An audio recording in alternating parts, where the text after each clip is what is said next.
Ating Panginoon Kristo ayon po sa itinuturo ng Biblia, siya po ay anak ng Diyos. Mababasa po natin yan sa Mateo 3:17. Ginamit ng ministro para patunayan ng ating Panginoon Kristo ay tao, hindi Diyos, yung San Mateo Kapitulo 13, versikulo 17. Si Kristo, Siya po ay anak ng Diyos. Mababasa po natin yan sa Mateo 3:17. dahil mabasa kasi diyan sa Mateo Kapitulo 13, versikulo 17, ito ang minamahal kong anak na lubos kong kinalulugdan. Now, ang tanong, dahil po ba mabasa na siya ay anak ng Diyos, mga kapatid, si Kristo ba ay hindi Diyos anak? Yan ang mga kapatid, siya ay anak ng Diyos, hindi Diyos anak. Wala bang mabasa sa Biblia na si Kristo ay Diyos anak? Tanong, nakita niyo itong Biblia na hinawakan ng ministro ninyo? Palakihin natin, ang salita ng buhay. Bakit pinakita ko sa inyo ang salita ng buhay na ginagamit ng ministro? Dahil sinabi ninyo na sa Biblia walang mabasa na siya Hindi Diyos anak. kundi anak ng Diyos. Pero sa Biblia na ginamit ng mga ministro ninyo, imposible naman kung hindi ninyo ito na-research. Ito, Juan Kapitulo 1, versikulo 18, ang salita ng buhay. Wala pang nakakita sa Diyos Ama kahit kailan. Subalit, ipinakilala siya sa atin ng Diyos Anak.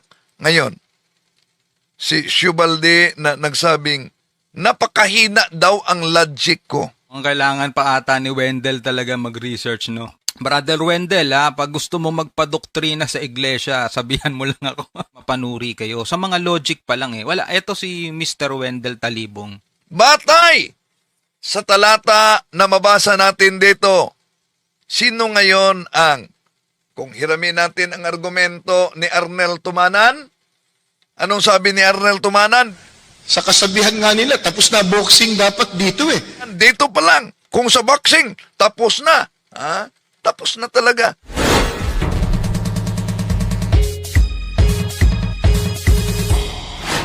Kumusta? Welcome. Ito yung lingkod, Brad Wendell Talibong. Pero bago dyan, iniyayahan natin ang ating mga suking taga-subaybay. Huwag kalimutang pindutin ang like sa ating live. At huwag din kalimutan na mag-subscribe kung bago ka lang. Pindutin ang bell button para updated, mag-comment at i-share ninyo.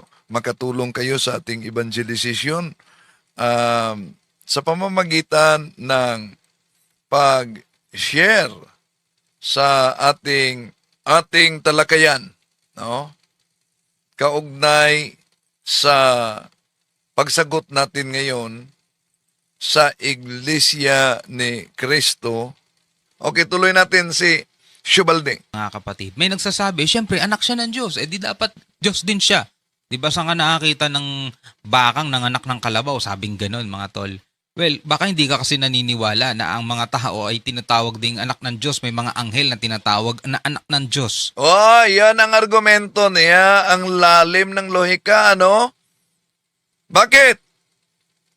May mga tao tinawag na anak ng Diyos. May mga anghel na tinawag na anak ng Diyos. So kung ang mga tao ay tinawag na anak ng Diyos, kung ang anghel ay, gamitan natin ng lohika dahil sabi niya, mababaw daw ang lohika ko. So, batay sa kanyang pahayag, may mga tao tinatawag na anak ng Diyos. May mga anghel tinatawag na anak ng Diyos. Si Jesus tinatawag na anak ng Diyos. So, bakit si Jesus Diyos? Kung si Jesus na tinatawag na anak ng Diyos ay Diyos, pwede ba maging Diyos ang mga tao na tinatawag din na anak ng Diyos? Pwede bang maging Diyos ang anghel kung ang mga anghel sa Biblia ay tinatawag din na anak ng Diyos? Bakit? Lucas Kapitulo 3, versikulo 38, si Adan tinatawag na anak ng Diyos. Pero ang tanong, mga kapatid, gamit tayo ng lohika batay sa kaniyang pahayag. Sa Biblia ba, kung pag-aralan natin, pare-pareho ba ang kahulugan ng anak ng Diyos sa Biblia sa mga tao sa mga anghel at sa ating Panginoong Hesukristo? Hindi. Bakit? Una, sa Lucas Kapitulo 3, versikulo 38, si Adan, yes, tinatawag na anak ng Diyos. Bakit siya tinatawag ng anak ng Diyos? Dahil nilikha siya ng Diyos. Sa Exodo Kapitulo 4, versikulo 22, ang Israel ay tinatawag na kanyang panganay dahil pinili ng Diyos. Ang mga Kristiyano, natural, tinatawag ding mga anak ng Diyos dahil sa pananampalataya sa pagtanggap sa Diyos. So, ibig sabihin mga kapatid, itong pagtawag na anak ng Diyos ay figurative, moral o positional, hindi likas. Balik natin. Ang mga anghel tinatawag na anak ng Diyos. Nasa Job Kapitulo 1, versikulo 6. Bakit? Ang mga anghel nila lang, hindi kapantay sa Diyos. Pero ang tanong, bakit ang ating Panginoon Jesucristo tinatawag siya na anak ng Diyos? Magkaiba mga kapatid. Magkaiba ang natatanging paraan. Ang titulo ng ating Panginoon Jesucristo ay hindi lang ito titulo, mga kapatid, kundi ang pagpahiwatig ng pagkapantay niya sa Diyos Ama.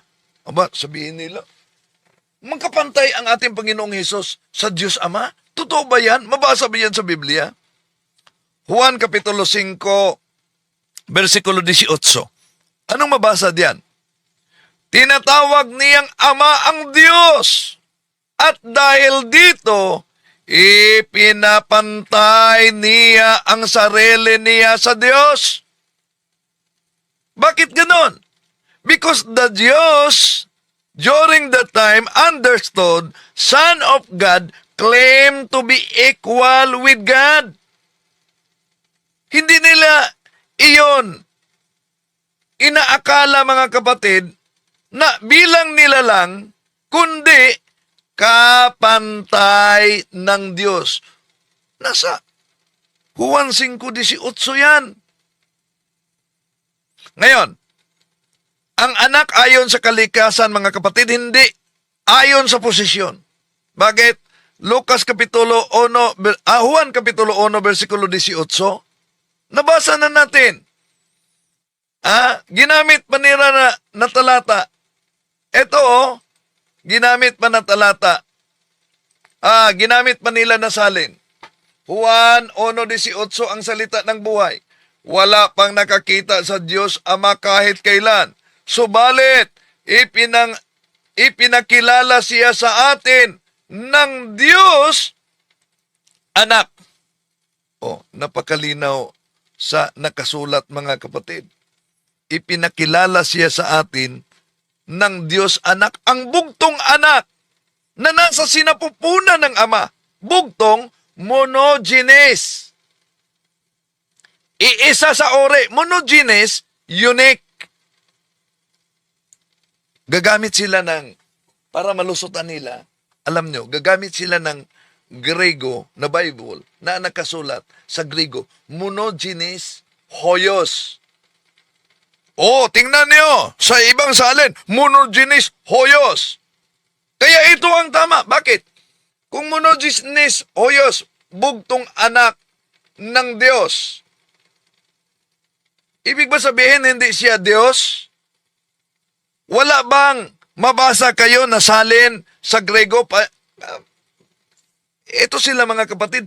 Para lang lituhin, gagamit ng Grego. Pero ang akala nila, pag may mabasang monogenes hoyos, wala nang mabasa na Grego na monogenes theos, na yun ang pinagbatayan sa ginamit nila na salin ang salita ng buhay sa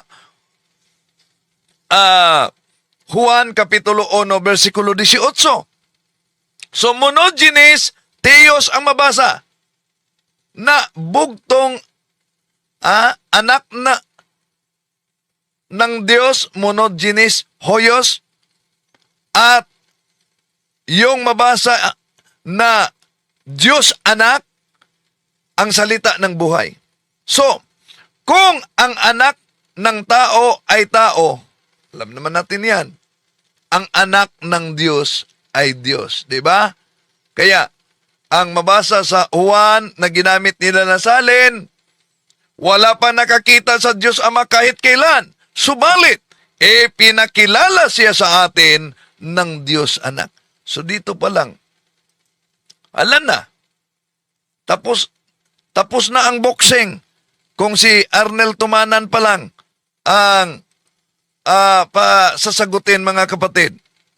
So, siya ang anak na nagmula sa Diyos bago pa ang lahat. Mabasa yan sa Juan Kapitulo 1, versikulo 1, Juan Kapitulo 1, versikulo 14, ang salita ay Diyos, ang salita ay kasama ng Diyos, at ang salita ay nagkatawang tao, Juan Kapitulo 1, versikulo 14. So, si Kristo ay nag-exist na bago ipinanganak. Hindi tulad ng mga tao at mga anghel, mga kapatid.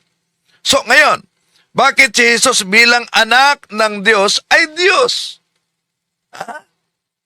Siya ay anak ayon sa kalikasan, hindi ayon sa titulo. Ang anak ay kapantay ng Diyos Ama, Juan Kapitulo 5, versikulo 18. Siya ay bugtong natatangi, hindi nilalang, Juan Kapitulo 1, versikulo 18. Siya ang tagapaglikha, Hebreo Kapitulo 1, versikulo 2 hanggang 3. Tinatawag siya ng Ama na Diyos. Hebreo Kapitulo 1, versikulo 8. Ngayon, ituloy natin. Kung si Kristo ay Diyos para sa mga ministro ni Manalo, bakit? Bakit siya ginawang Panginoon? Sa Gawa Kapitulo 2, versikulo 36. Diba? Lalo-lalo na yung kanyang mga tagasunod, tinatawag niya mga anak, kaya nga ang tawag sa kanya, Ama. Diba? At siya ay ginawang Panginoon, magkaiba ang gumawa sa ginawa. Imagine yung mga kapatid, ginawa siyang Panginoon ng Diyos. So, yon ang kanilang napakababaw na interpretasyon sa Gawa Kapitulo 2, versikulo 36, mga kapatid, na ginawang Panginoon. Ito ang palaging ginagamit nila. Ito kasi ang nakasulat sa Gawa Kapitulo. Paano sagutin kung sakali makatagpo kayo ng ganitong argumento na mabasa Gawa Kapitulo 2, versikulo 36, kaya't dapat malaman ng buong Israel na itong Jesus na ipinako ninyo sa cross ay siyang ginawa ng Diyos na Panginoon at Kristo. Kaya ang argumento nila, Diba? So tuloy na natin to. Paano? balik natin ha. So, mga mahal po naming mga panauhin, ay batay po sa itinuturo ng Biblia kung ano ang tunay na kalagayan ng ating Panginoong Hesukristo. At ang ating Panginoong Hesukristo ayon po sa itinuturo ng Biblia, siya po ay anak ng Diyos. Mababasa po natin yan sa Mateo 3:17. Si Kristo po ay ginawang Panginoon. Ang gumawa sa Kanya, ang Diyos. Yan ang mga kapatid, siya ay anak ng Diyos. So, Hindi Diyos anak. nabutatan na siya dito na anak ng Diyos, hindi Diyos anak. Pero sa pinakita natin na salin na ginamit ng kanilang mga ministro, mga kapatid, napakalinaw. Sinong nabutata ngayon? Ito gamit ninyo yan at salin.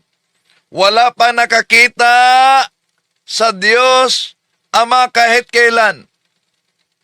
Subalit, ipinakilala siya sa atin ng Diyos Anak. Pero ang sabi ni Shubalde na isang INC, anak ng Diyos, hindi Diyos Anak. Anong reaksyon ninyo? Diba?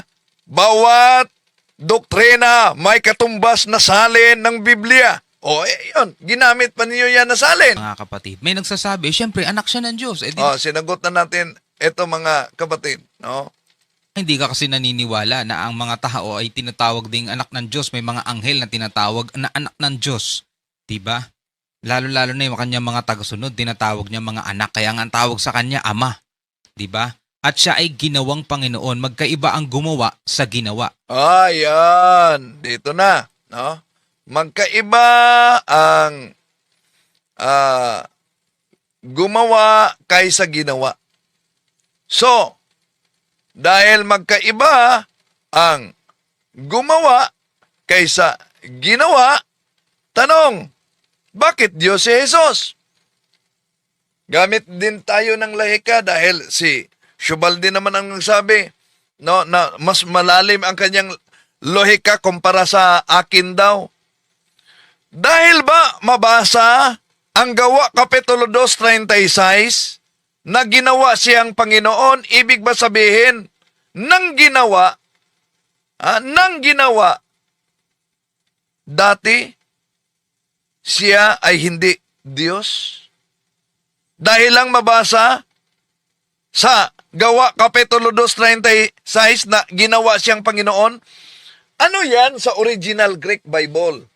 Sa original Greek Bible, yung ginawa ay epoisin. Epoisin. Ano po yung epoisin? Hindi nangangahulugang dating hindi Panginoon o dating hindi Diyos. Sa Biblia, mga kapatid, madalas ginagamit ang salitang ginawa para tukuyin ang pagbibigay ng tungkulin, pagbibigay ng karangalan o pagbibigay ng posisyon, hindi paglikha sa pagkatao. Halimbawa, para maunawaan ninyo. Halimbawa ito. Sa Henesis Kapitulo 41. Henesis 41 ha. Si Jose, ginawa na tagapamahala sa Ehipto. Ang tanong, dahil po ba sa Henesis 41 mabasa si Jose ay ginawa na tagapamahala sa Ehipto? Ibig ba sabihin si Jose nagsimula ang kanyang pagkatao noong ginawa siyang tagapamahala sa Ehipto? No. Tao na si Jose bago siya binigyan ng posisyon. Ito din. Sa ikalawang Samuel, Kapitulo 5, versikulo 3. Ano mabasa diyan? Si Propeta David, ginawang hari. Ibig ba sabihin, dahil ginawa siyang hari sa ikalawang Samuel, Kapitulo 5, versikulo 3. Nagsimula ang kanyang pagkatao ni Propeta David noong ginawa siyang hari? Hindi. Tao na si Propeta David bago pa siya ginawang hari. Kaya, yung binasa nila sa Gawa Kapitulo 2, versikulo 36, hindi sinabing ginawa siyang umieral, kundi ginawa siyang Panginoon sa katayuang ipinatanyag at ipahayag sa sanlibutan ang kanyang Panginoon. Mga kapatid. So, ang talata na ginagamit nila, yung Panginoon, dito ay title of authority. Ulitin ko ang Panginoon, title of authority, hindi creator versus creature. Sa Biblia, ang titulong Panginoon, Kyrios sa Grego, ginagamit yan sa dalawang antas. Yung Kyrios bilang titulo ng kapangyarihan. Ito ang ibinigay kay Jesus. Authority over heaven and earth na binanggit niya sa San Mateo Kapitulo 28, versikulo 18. Diba? All authority over heaven and earth. Kung letra por letra pagbasa, ang lahat ng mga kapangyarihan mula sa langit at sa lupa ibinigay. O letra por letra ang unawa ay wala ng kapangyarihan ang Ama. Kung ganun ba, authority over heaven and earth. So, Kyrios bilang pangalang Diyos ng lumang tipan, mabasa yan, yung tetragrammaton, YHWH, Yodhe Wawhe, na madalas din ginagamit sa bagong tipan ang salita na iyon na pantukoy sa ating Panginoon Hesus. Halimbawa, Roma Kapitulo 10, versikulo 6, versikulo 9, si Jesus ay Panginoon. San Juan Kapitulo 20, 28, Panginoon ko at Diyos ko. So, sa Kolosas 1:16, sa Kanya, lumalalang ang lahat. Ibig ba sabihin, ang anak ay Diyos sa kalikasan, mga kapatid, Diyos sa kalikasan, at siya ay ginawang tagapamahalang Panginoon sa misyon ng kaligtasan. Ulitin ko ang anak, Diyos sa kalikasan. At siya rin ay tinatawag na pangkalahatang Panginoon sa misyon ng kaligtasan. So, kung Diyos si Jesus, bakit ginawa siyang Panginoon? At Kristo ayon sa Gawa, Kapitulo 3, versikulo 36. Sa unang tingin, mga kapatid, parang lumalabas na hindi pa Panginoon si Jesus, kundi ginawa pa lang siya. Pero kapag susuriin natin ang buong nakasulat sa Biblia, napakalinaw na ang ginawa sa itong Gawa Kapitulo 2, versikulo 36 ay tumutukoy sa pagpahayag, tumutukoy sa pagpakilala, hindi paglikha ng bagong kalagayan. Kaya sa original Griego, ulitin ko, epoiesin, na ibig sabihin to appoint, to declare, to constitute. Yun ang ibig sabihin. Pagpahayag, itinalaga, pinakilala ng Diyos si Jesus bilang Panginoon at Kristo pagkatapos ng kaniyang muling pagkabuhay. Hindi ibig sabihin, mga kapatid, na naging Panginoon siya noong araw na iyon, kundi inilantad sa sanlibutan ang kaniyang tunay na pagkakilanlan. Siya ay Panginoon bago pa sa Gawa Kapitulo 2, versikulo 36. Di po ba, kahit nga si Santa Elizabeth, nung bumisita ang mahal na Birhen Maria sa kanya, tinawag na Panginoon. Ano sabi? Lucas Kapitulo 2, versikulo 11. Mabasa din diyan. Sinilang sa inyo ang isang tagapagligtas na siya ay Kristo at Panginoon. Anong sabi ng ating Panginoong Hesus? Marcos Kapitulo 2, 28, ang anak ng tao ay Panginoon sa araw ng pahinga. So napakalinaw, mga kapatid. Kaya Juan Kapitulo 8:58, anong sabi ng ating Panginoong Hesus? Bago si Abraham ay ako na. Ano daw? Bago si Abraham ay ako na. Ito'y tumutukoy sa ngalan ng Ego Eme, I am, na mabasa sa Exodo Kapitulo 3, versikulo 14. Kaya malinaw, mga kapatid, hindi siya ginawa na Panginoon, dati na siyang Panginoon. Ang ginawa ng Diyos ay ipinakilala siya bilang Panginoon sa buong mundo. Yun ang problema sa litra por litra nila na pagbasa, mga kapatid. Bakit kailangan pang gawin siyang Panginoon kung siya ay Diyos? Dahil ang Gawa Kapitulo 2, versikulo 36, ito'y tumutukoy sa kanyang pagpakilala sa mundo bilang Mesiyas pagkatapos ng pagkabuhay muli ng ating Panginoong Jesucristo. Kung baga, siya ay Diyos mula pa ng una, siya ay nagpakatao, siya ay nagpakababa, siya ay muling nabuhay, at kalaunan, ipinahayag ng Ama na siya ang Panginoon ng lahat. Hindi ito paglikha, kundi pag-angat, pagpapatunay at pagtatalaga ng kaniyang misyanikong misyon o tungkulin sa pagligtas ng sangkatauhan. Ngayon, meron pa silang talatang ginagamit. Ano yan? Imagine yung mga kapatid, ginawa siyang Panginoon ng Diyos. Diba? So tuloy na natin to at paano na natin, panoorin na natin ng buo. Ay ginawang Panginoon. Ang gumawa sa kanya, ang Diyos. Mababasa po natin yan sa Gawa 2.36. Si Kristo po, ginawang tagapagligtas.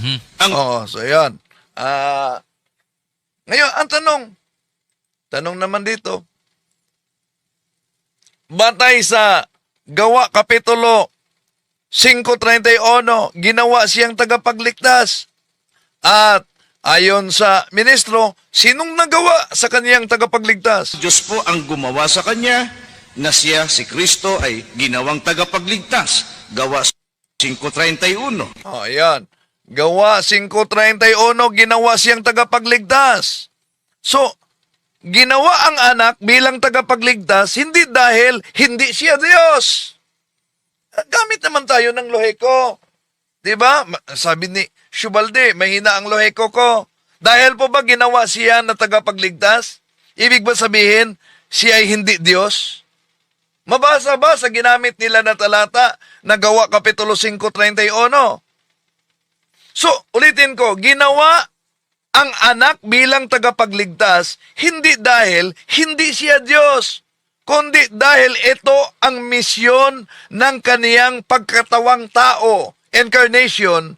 Ang Ama ang gumawa ng kaniyang misyon bilang tagapagligtas dahil ang Diyos Ama ang nagbigay ng misyon. At si Jesus bilang anak ng Diyos na nagkatawang tao, mga kapatid, ang tutupad sa misyong ito.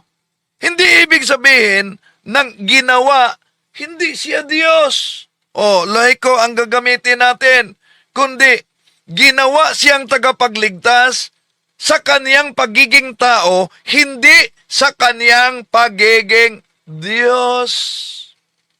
So pansinin natin na nakasulat. Ginawang tagapagligtas. Ito'y tungkulin. Ulitin ko, ginawa siyang tagapagligtas. Ito'y tungkulin, hindi ito paglikha. Hindi sinabing ginawa siyang Diyos. Sinabing ginawa siyang tagapagligtas. Ang tagapagligtas ay gampanin, office, tungkulin. Hindi ito kaniyang kalikasan. Halimbawa sa Biblia, balikan natin. Di ba, nauna ko nang sinabi, si Propeta David, ginawang hari. Ibig ba sabihin, hindi siya tao? At ang kanyang pagkatao ay nagsimula noong ginawa siyang hari. Si Aaron, ginawa siyang pare. Hindi ibig sabihin, nilikha siya noon.